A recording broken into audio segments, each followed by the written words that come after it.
Hello everyone and welcome to an already big game from round 6 or the first game of day 2 of the FIDE World Rapid Championship. It is Vidit, Gujrathi versus Magnus, Carlsen, two of the 5 leaders from yesterday, and it's a really wild game. This game is so high level that it'd be a great game even if it was played in classical time format, and it is actually time that plays the most in this game. So let's check it out and see what happened here. Vidit has the white pieces and he opens with pawn to d4. We have knight to f6 by Magnus, c4 e6, and now pawn to g3. Vidit goes for the Catalan setup. This is the so-called Tartakover attack. Bishop to b4 with check. We have bishop to d2, and now usually you either bring the bishop back or you play queen to e7 to defend the bishop. But no, Magnus goes for bishop captures on d2. This is the fourth most popular continuation against this Catalan setup. Queen captures on d2 and castles. We have bishop to g2 and pawn to d5 now. Knight to f3, and now there are a couple of games that reach this position. For example, b6 was played here, but c6, the move that Magnus plays, is a new move. So already as of move 7, we have a completely new game. And okay, we have pawn to b3 by Vidit, defending the c4 pawn, b6, and now castles. We have bishop to b7 by Magnus, and now knight to c3, knight b to d7, and now you could, for example, capture and play something like rook f to c1, and it would be a fair choice, but Vidit decides to keep the tension. He just plays rook f to d1, and he will bring the other rook over to c1 without opening the c file. So queen to e7, Magnus also develops the queen, connects the rooks, keeps the tension. We have rook a to c1 and rook f to d8. And now Vidit plays queen to f4, which is a very nice move as it sort of threatens to infiltrate with the queen to c7, but also gains more support for the advancement of the pawn to e4. And if Magnus goes for something like rook a to c8, you might see something like pawn to e4. And even queen to c7 would be a problem because you do not have time to kick away the queen as the bishop on b7 would hang. So Magnus plays bishop to a6. He says, all right, you wait with your e4 move. First, you have to decide what to do with the c4 pawn. And while you could ignore and maybe even try give up a pawn here, Vidit captures on d5. So c captures, he's the first one that breaks tension. C captures on d5, and now pawn to g4. He wants to go g4, h4, h5, and attack Magnus's king. And it's a good plan as Magnus doesn't really have any pieces surrounding his king. We have rook a to c8, and now pawn to g5. We have pawn to h5 attacking the queen, and queen back to d2. We have pawn to g6 now defending the knight, but also preparing to bring the knight back to g7 and then maybe to f5, pawn to h4, and now queen to b4. Magnus puts pressure on the position. You don't have the option of playing a3 as b3 is hanging, so something like queen to b2 will be played.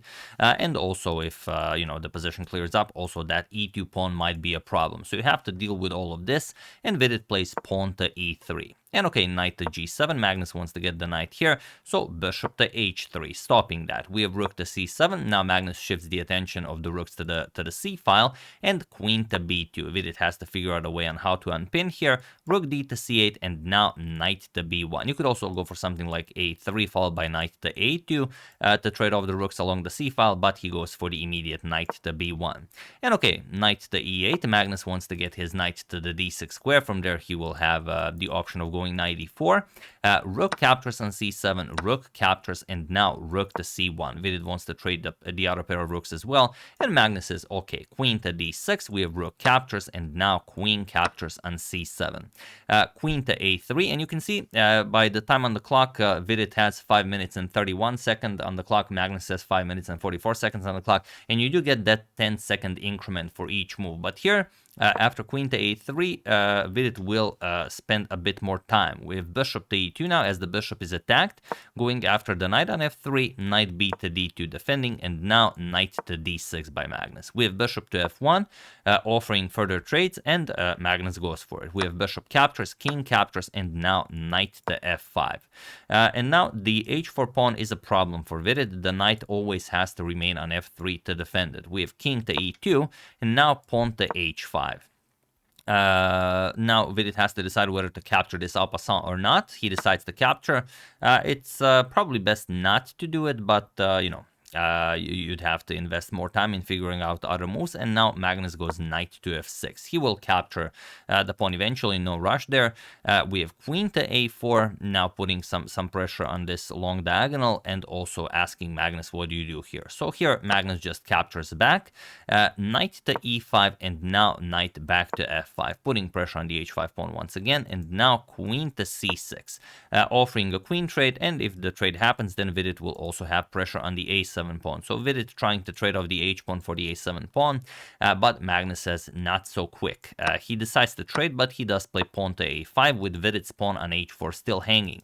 So knight back to f3, you have to defend it, and now knight to e4.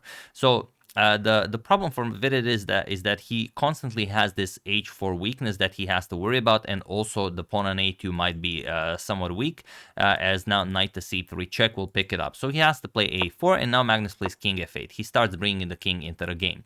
And you can see Vidit lost quite a bit of time trying to solve all of this. He's down to 2 minutes and 26 seconds, Magnus over 4 minutes. We have knight c to e5, and Magnus just goes back, king to e7, or rather forward. And now king to e1. Vidit not figuring out a viable plan here, just goes back, king to e1, and he's already down to 1 minute and 16 seconds on the clock, where Magnus has over 4 minutes. And now we have knight to f6, going back, we have knight to g5, putting pressure on Magnus's f7 pawn, and now knight to d6, just nicely defending the pawn, king to e2, and now knight to d7. Magnus wants to trade off a pair of knights, so he doesn't have to worry about the f7 weakness. Vidit decides against it, knight to c6 check. He wants to keep the tension, king e8, and now king to d3. We have knight back to f5, and now knight to f3. Again, you have to defend the h4 pawn. Knight to f6, we have king to e2, and now knight to g8. Magnus probably weirded Vidit out with this knight to g8 move, as probably best for Vidit is just to keep the tension with something like knight c to e5, and then depending on what Magnus plays, you bring the knight back, attack the f7 pawn, then Magnus has to defend it with knight to d6, and so on, as the position is objectively a draw. However, I guess he was weirded out by knight to g8, and he played pawn to b4, which is a good move, and it's still an equal position, but you do weaken the c4 pawn, and this means that Magnus could bring his knight to c4, play knight b2, and pick up the a4 pawn. So it's an additional anchor for Magnus. So okay, a captures on b4, we have knight captures on b4, and now knight g to e7. We have knight to d3, and now knight to c8, going for d6, and then c4 if Vidit doesn't do anything about that. Knight d to e5, we have knight c to d6, and now knight to c6. Pawn to f6, taking away e5 and g5 squares from Vidit's knights, and now knight to b4. Knight to e4 by Magnus. Now this is a weakness, this is a weakness, and this is a weakness. Now this one has to be defended at all times, as well as this one, and Magnus will now start marching his king over to the queen side, where this knight will be stuck, preventing the king from entering the game. And it's easy to imagine that Vidit's king will be stuck here, this knight will be stuck here, and this knight will be stuck here guarding the square, leaving Vidit without a move, or maybe even in a zugzwang position. So knight to a2, Magnus goes king to d7, and now there's no good way. Also knight to c3 check is a threat. That's why Vidit played knight to a2. If you move the knight, you're going to lose the pawn as well. So here Vidit is completely tied up, and he has to give up the pawn. It's the only way for him to survive this position. Like, he should play something like knight to b4, knight to c3, not knight to c3, but he has to allow knight to c3 check, and then after the king moves, he will have to give up the pawn. But okay, then king to c2 will happen, and after, let's say, b5, knight to d3, and the game continues. You still will not be able to win the game with this passed b pawn.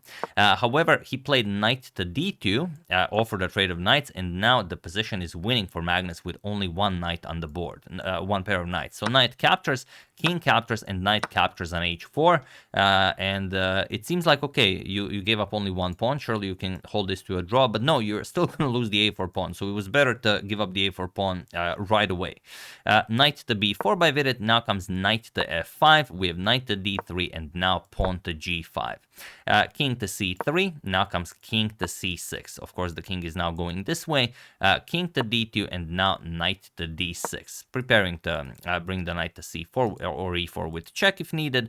pawn to f3, stopping knight e4, and now king to b7 by Magnus. We have knight to f2, and now king to a6. And you don't really have a way of stopping this. If like you go with the king, king c3, king a5, and king to b3, then you just go after the queenside pawns. The first central pawns, and then after something like e4 is played, you will play f5, and you will now also put Vidit in a terrible situation. If you trade once on f5, for example, again, you have no move. If you move the king, you lose this pawn. If you move the knight, then g4 creates another pass pawn for you to worry about, and the knight is unable to, of course, stop a passed pawn unless it's already defending the square that the pawn wants to go to.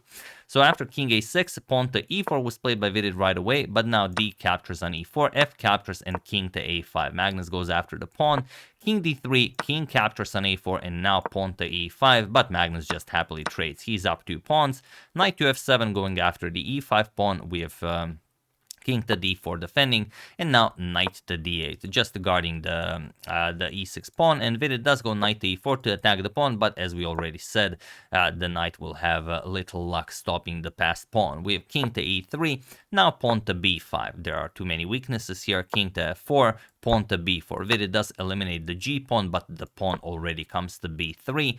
King to g5, and now Magnus says, all right, you're going to have to waste one more move to get your king close to my pawn, so I'm just going to remaneuver my knight to a much better square, from which I also defended the pawn. Knight to c5 check was played, king to b4, and now the question is, can you capture here? No, not really. If you capture and go attack the pawn, Magnus's knight nicely defends. You will just march your king over here, pick up the pawn, and easily win the game. So instead, after this knight to c5 check, king to b4 was played, and he was also in this position on move 72 that Vidit Gujrathi resigned the game, as there is nothing more to be done here. So Magnus wins the first game of day 2, which means that he's now on 5.5 out of 6, and that he's the sole leader after 6 rounds have been played. Some of the other players on 5 out of 6 are Bharat Subramanian, also who just defeated Sandeep Panchanda, Ivan Cheparinov also on 5 out of 6. Daniil Dubov defeated Alexander Shimanov also on 5 out of 6. Arjun Erigaisi on 5 out of 6 by drawing Yu Yang, and it will be Magnus versus Arjun Erigaisi in round 7 of this year's World Rapid Championship, which is a crucial game for Arjun, or I mean one of the crucial ones, but definitely a big one, as he needs to win this event. He needs first place in order to overtake Gukesh in the FIDE circuit and qualify for the FIDE candidates tournament. So he is doing incredibly well now. We'll see what he does next. His opponent is Magnus Carlsen.